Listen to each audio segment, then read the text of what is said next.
million para sa Farm to Market Road project sa Oroqueta City, aprobado na sa ARPAB. Aniya ang kumpletong detalye. Giaprubahan na sa Regional Project Advisory Board ang gisugyot na 200 million pesos human sa gipahigayong deliberasyon sa 12 ka hektaryang Farm to Market Road project sa Oroqueta City nga magdugtong sa Barangay Paypayan, Binuangan, Sinuti, Clarence Settlement. Mapasalamaton si Oroqueta City Mayor Lemuel Merrick M. Acosta nga gipasaka na sa kauluhan ang aprobadong 20 million nga Farm to Market Road para maisyuhan na sa no objection letter kung NOL 1 sa World Bank aron kini maimplementar gilayon sa upat ka mga barangay sa Oroqueta City. Kini nga proyekto usa ka mahinungdanong lakang padulong sa pagpausbaw sa koneksyon ug accessibility alang sa mga lumulupyo niining upat ka mga barangay. Tungod kay nakitaan kini sa dakong potensyal para sa farm production. Pinaagi niini mas mapasayon ang pagbiyahe sa posibleng mga produkto ngadto sa merkado. The road project will be covering 4 barangays. Potentially, makadevelop ta og 3,000 something hectares nga ma-farmlands din hang lugara, no? So these are the potential. Moingon ta potential, no?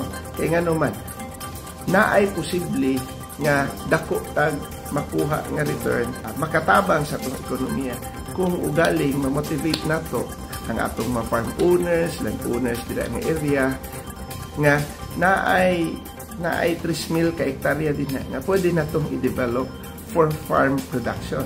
Samtang andam na ang Oroqueta City Local Government Unit sa gipangayo nga 10% nga pahat nga nagkantidad sa 20 million pesos sa kinatibuk ang kantidad nga naaprubahan nga 200 million pesos.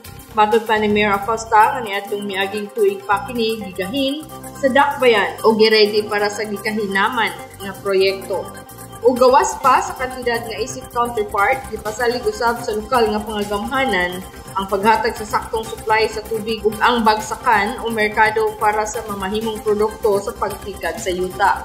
Posibleng gipaapas usab ni Mayor Acosta sa PRDP ang dalan sa Mubod paingon sa Tuyabang Alto paingon sa Barangay Victoria sa tumong aron makumpleto na nga makonkrito ang dalan sa Kabukirang Bahin para sa food production o sa pagpauswag sa pang-agrikultura. Matod pa ni Mayor Acosta nga ubos kayo ang kantidad na 20 million pesos ng budget alang sa upat ka barangay tungod kay ana na daan ang konkretong dalan nga naisgutan sa mga barangay. Walay gud-on nga dalan kundi supayan lamang ang wala pa na konkreto nga dalan. Awhag ni Mayor Acosta nga ibalik ang kadasig sa pagpananom. Din ang gobyerno padayon sa paghatag sa libreng serbisyo sama sa paghatag sa libreng patraktor ug sa mga farm inputs para mapasayon ang pagtikad sa yuta. Ug sa unang pasalig sa mayor sa tanang mga barangay labi na sa Bukirang Bahin nga mohatag ang LGU ug job order sa matag 1 hectare nga itikad nga yuta sa barangay nga tarnan ug mga gulay ug uban pang mga lagutno. Kung awhagon pagbalik ang mga katawhan nga importante nato mananom para naatay kaunon.